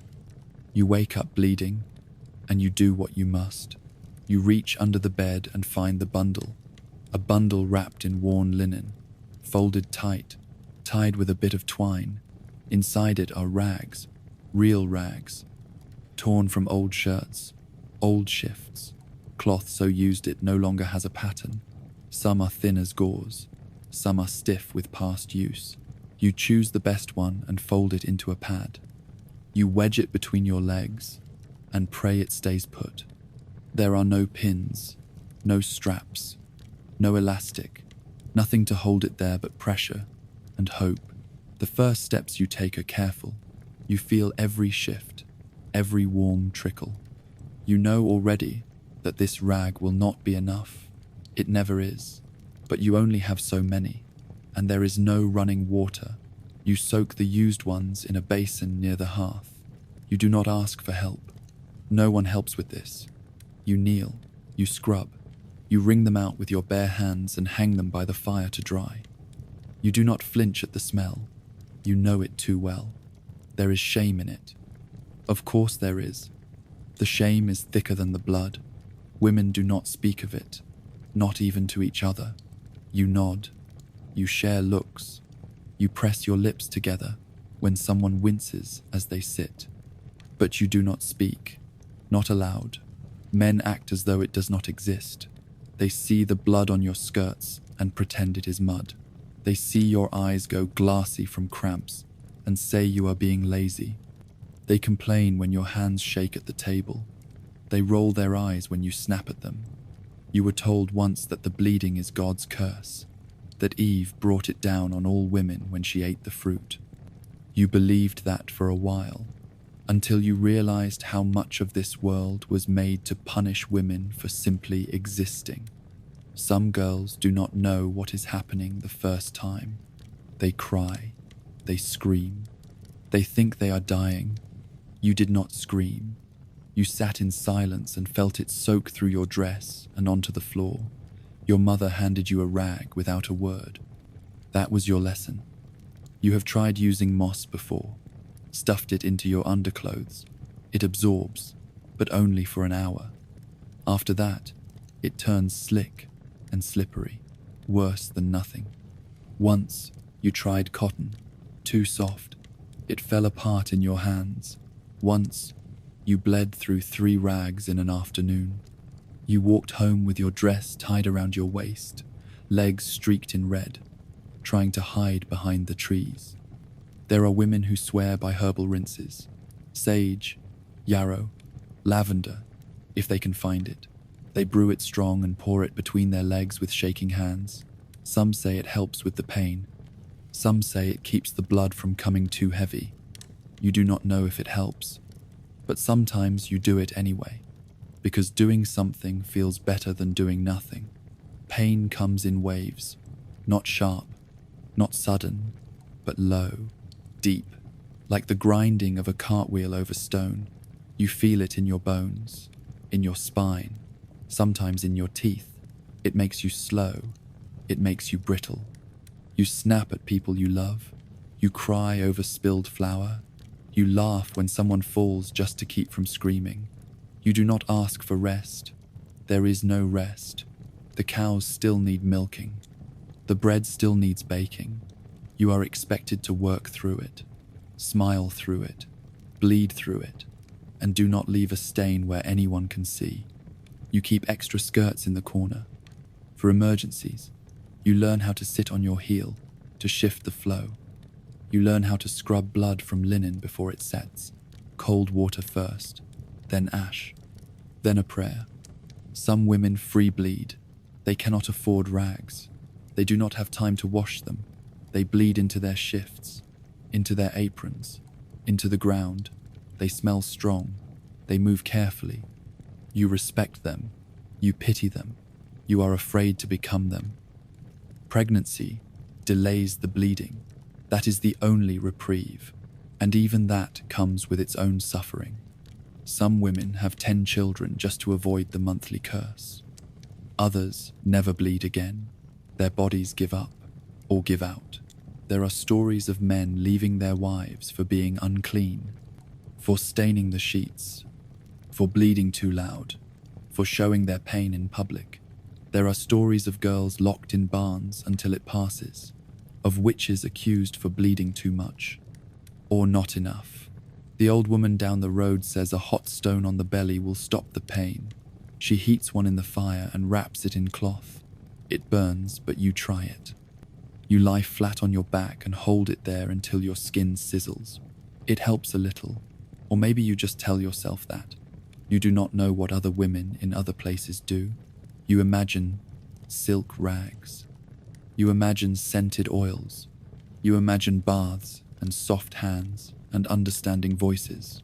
But here, you bleed in silence. You wrap your rags. You boil your water. You clench your teeth and press your hands against your belly until the cramp passes. Then you stand, and you keep going. You have bled through dresses in church, in market, on the back of a wagon with strangers. You have walked home with a trail behind you like a wounded animal. You have hidden your stained cloth beneath firewood. You have buried it in snow. You dream sometimes of clean linen, of a drawer full of folded rags, each one soft and thick and fresh. You dream of someone handing you a cup of tea and saying, I know, but that is just a dream. Because in colonial America, women do not get comfort. They get cloth, they get pain, they get silence, and they carry it all in the cradle of their bodies every month, every year, for most of their lives. And no one thanks them for surviving it. You do not go to the doctor unless you are already dying, because doctors do not heal. They poke, they cut, they guess, and most of the time, they make it worse. You walk into the room, and you can smell it. Not herbs, not alcohol, not anything clean. It is sweat, old blood, pus, the kind of smell that settles into the back of your throat and stays there. There is no white coat, no quiet clipboard, just a man in an apron with hands that shake and teeth that are worse than yours. Sometimes he is also the barber. That is normal. One day he shaves your uncle. The next day he lances a boil on your cousin's spine. He wipes his blade on the same cloth and moves on to the next job. If he has water, it is cold. If he has a towel, it is already stained. You do not ask what is in his tools. You do not want to know. Hooks, tongs, knives, bone saws. Most are black with rust. Some are handmade. They clink together in a leather pouch that smells like dead things. If you are lucky, he gives you something to bite down on. A strap, a stick, a cloth rolled tight. You take it between your teeth and pray you do not scream. Screaming is weakness. Screaming is fuel for the others watching. Because yes, they watch. Your father, your brother, the neighbor who brought you here. No one leaves the room. No one looks away. You came because of a pain in your chest, but he says your blood is thick, that it needs thinning, that the spirits are trapped inside you, that your humors are unbalanced. So he pulls out the bowl and the blade. He ties your arm with a strip of fabric that smells like meat and tells you to sit still. The blade is small but fast. You do not see it. You only feel it. The heat, the sting, the rush. Blood spills into the bowl like wine at a feast. You feel dizzy before he tells you to breathe. Your fingers tingle. Your eyes blur. He says that means it is working. You are not sure what working feels like, but you are too tired to argue. When he is done, he presses a rag to your arm and tells you to rest. You do, because you cannot move. Your ears ring. Your lips are dry. The rag sticks to your skin as the blood clots. You know he will reuse it. You do not care. Bloodletting is the cure for nearly everything. Fever, madness, gout, melancholy, headaches, pains of the heart and the soul. If it hurts, let it out. That is the rule. You have seen people die with bowls still warm in their laps. Sometimes they use leeches. You find them in ponds, in swamps. You press them to the skin and wait. They latch, they swell, they fall off. It is said they know where to draw. You do not trust them, but you do not trust the man with the blade either. Boils are common. On the neck, behind the knee, in places you do not talk about. They grow until they shine, until they throb, until they feel like they will burst on their own. You go to the barber doctor and show him your shame. He nods. He pulls out a knife. No gloves, no disinfectant, no warning. He cuts. The pus explodes onto his apron. He wipes it away with his bare hand. He does not flinch. You do. Then he stuffs the wound with cloth, or leaves it open to the air. Sometimes he pours hot wine into the hole. Sometimes nothing at all. He says the pain means you are healing. Infections are not understood. People die of small wounds, a scratch from a nail, a splinter left in too long, a bite from a rat. They swell, they blacken, they stink. You know the smell of rotting flesh. You know what it means when the skin turns green. You hope it is not your time. But you have seen it happen. A boy breaks his leg and dies of fever 2 weeks later. A woman bites her tongue during childbirth and never speaks again. A man cuts his hand chopping wood, and by dusk his whole arm is the color of coal. And still the barber says he can fix it. He says he has a salve. He says he can cut away the bad part. He says you must trust the process. You do not. Teeth are their own hell. When they rot, and they always rot, they turn black at the roots and yellow at the tips. They ache, they pulse, they split. You try to ignore it. You chew with the other side. You drink cold water through clenched lips. But there comes a day when you cannot take it anymore. So you sit in a wooden chair and open your mouth. He reaches for the tongs. They are iron. They are shaped like a bird's beak. He fits them around your tooth and rocks it back and forth. You scream. He tells you to stop. You scream louder. Then he pulls. It does not come easy. It snaps. It breaks. Sometimes he pulls it out in pieces. Sometimes the root stays in, sometimes your jaw fractures. He keeps going. When he finishes, you cannot close your mouth. Blood pours down your chin. You taste metal and rot. He pats your shoulder and says it will feel better tomorrow. It does not. You have heard of people sewing their own wounds. You have seen it. A man using horsehair and a needle heated in a flame, his face white, his hands trembling, but steadier than any doctor you have ever met. There is no anesthesia, only whiskey, or biting a belt, or fainting. That is the closest thing to mercy you ever get. You once saw a woman with a wound on her thigh. She fell from a ladder. The skin split open like fruit. She was carried to the doctor and laid out on a table. No privacy, no curtain. Her dress hiked up, her legs bare in front of 6 men. He cleaned it with a rag soaked in beer. Then he stitched it. No warning, no kindness. Just thick thread and heavy fingers. She did not cry, not then, but when it was over, she wept until she could not breathe. You wonder if she ever walked the same again. Children are bled, infants, toddlers, the old, the frail. It does not matter. Blood must be let. Illness must be drained. It is the rule. If it fails, it is the fault of the patient. They were too far gone, too sinful, too weak. No one blames the doctor. He walks with pride. He is invited to dinners. He speaks in long words and short sentences.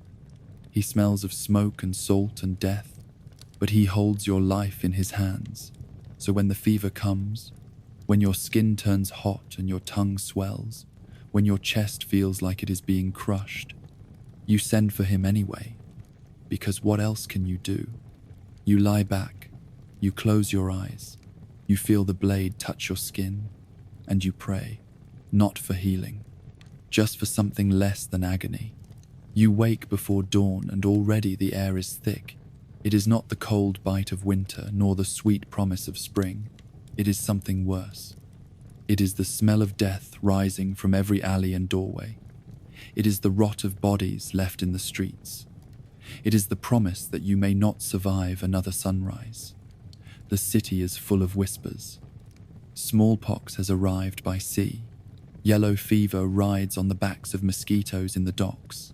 Every ship that pulls into the harbor brings more sickness, more rumors, more panic.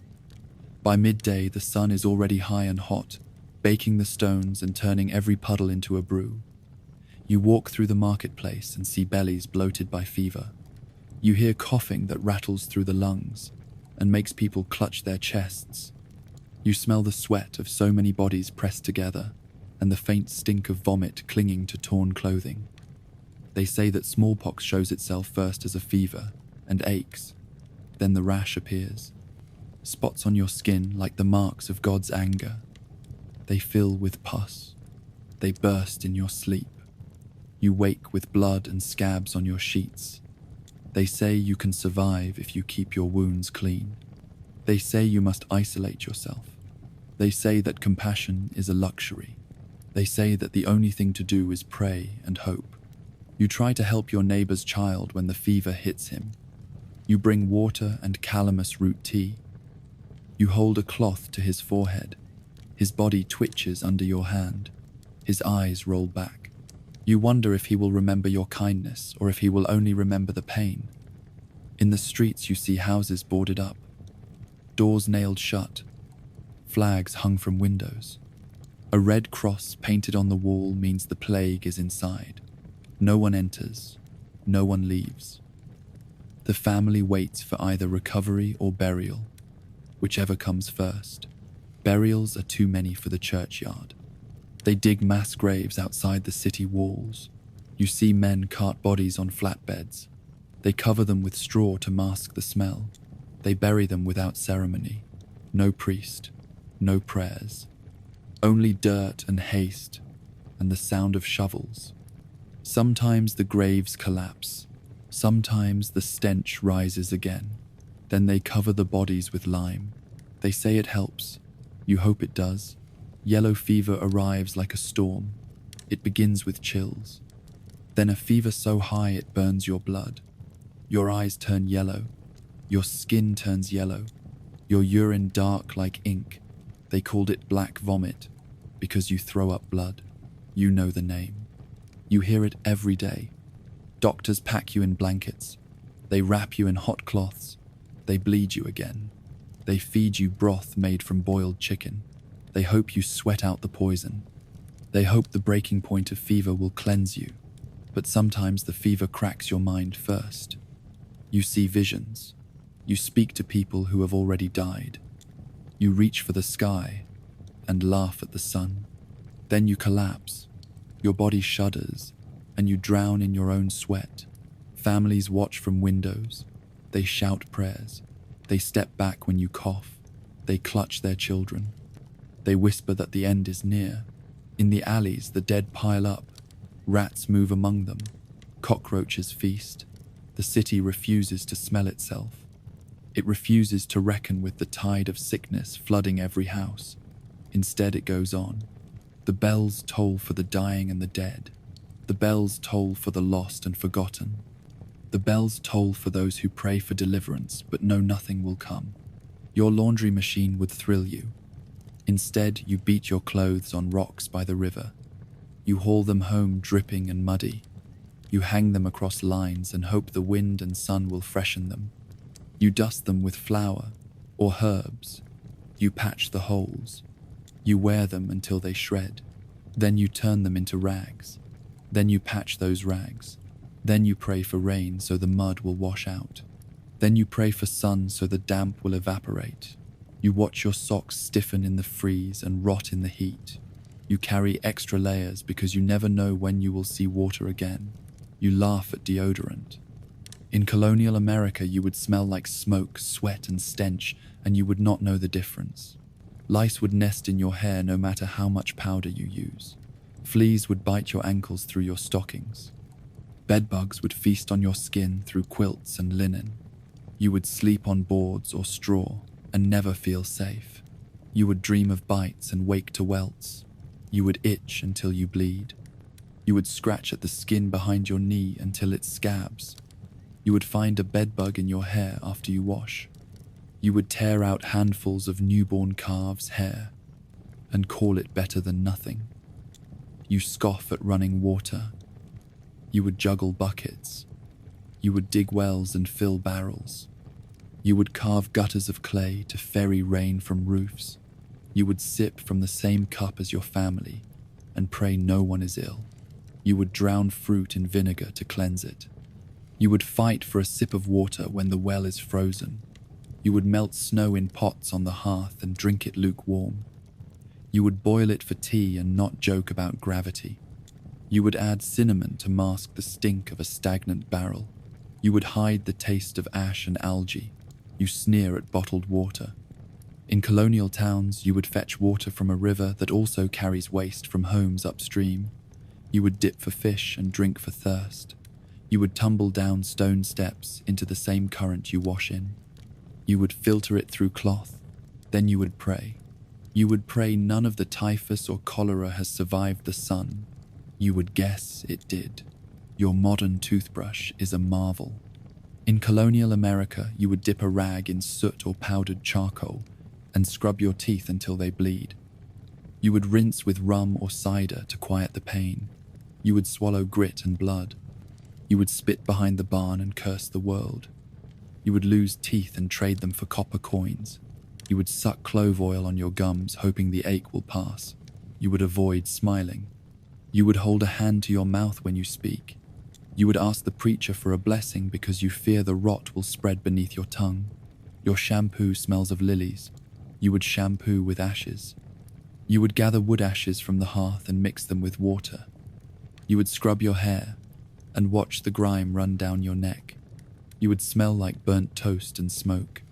You would try a rinse of vinegar, only to burn your eyes. You would slather your hair in tallow and duck's fat to ward off lice, only to smell like a cooked fowl. You would wear a cap to hide the mess. Your clean sheets would make you weep. You would dry your bedding on bushes. You would turn it daily so the sun can bleach the worst stains. You would never lie on a fresh mattress. You would feel the springs creak.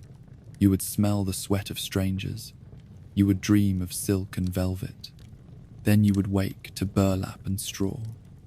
Your warm shower would feel like heaven. You would boil water for a bucket bath. You would stand on a board near the hearth and pour it over your head with a ladle. You would shiver in the breeze. You would gasp. You would wish you were drowning. You would tinker with the temperature and burn your scalp. You would pour yourself warm water once a week. You would hope the fire does not go out. Your luxury bathroom would charm you. You would use the chamber pot. You would catch your breath and duck behind the smokehouse. You would hope the wind does not blow the door open. You would squat and hold your breath. You would wipe with corn husks until they scratch your skin. You would throw them into the mud. You would wish you had a way to bury your own waste. You would dream of porcelain and plumbing. You would know you will never see it. Your modern cleaning products would confuse you. In colonial America, you would scrub floors with rags and vinegar. You would scour walls with ash and sand. You would chase bugs with brine and brimstone. You would douse rats with hot coals. You would burn your own clothing to kill fleas. You would wonder if you are cleaning the house or burying it. You would weep at the knowledge that the dirt returns hours after you finish. Your dentist would astonish you. You would drink moonshine to numb the pain of a tooth pulled with iron pliers. You would wake with your gums bleeding and your jaw aching. You would ask for milk of roses. You would watch him drill a cavity with a bird bone. You would cradle your cheek and pray your jawbone does not splinter. You would nod when he says you should clean your teeth daily. You would nod and then ignore him. Your doctor would disappoint you. You would lie in a bed soaked in your own sweat and fever. You would inhale herbs and smoke. You would clench a rag in your fist as he cut your arm. You would bleed until you pass out. He would say your humors are unbalanced. He would say you must purge to live. He would say that death is a mystery. You would nod and pray. He is wrong. Your modern pharmacy would delight you. You would long for quinine. You would pine for aspirin. You would crave penicillin. Instead, you would swallow crushed willow bark. You would chug peppermint tea. You would gnaw tallow pills stuffed by your grandmother. You would choke on dried roots and herbs. You would pray they work. Your modern culture would surprise you. You would marvel at how quickly a hospital can fill a syringe. You would gasp at a doctor in gloves. You would bristle at a surgery room sterilized by machines. You would cry at the sight of running water that never ends. You would laugh at the idea of washing your hands before a meal. You would weep at the memory of your own hands scarred from scrubbing rags and soap. Your modern mind would reel at the simplicity of your own ancestors' struggle. You would look in the mirror and examine the smooth skin. You would press a finger to the television screen and watch water run. You would take a shower. You would scratch an itch. You would cough. You would feel the air move through your lungs and thank the world you were born too late. And yet you would still complain. You would still insist the water was too cold, the soap too harsh, the sheets too scratchy, the toilet seat too hard. You would still insist that modern hygiene is a burden. You would still quarrel with the idea of a full bath every day.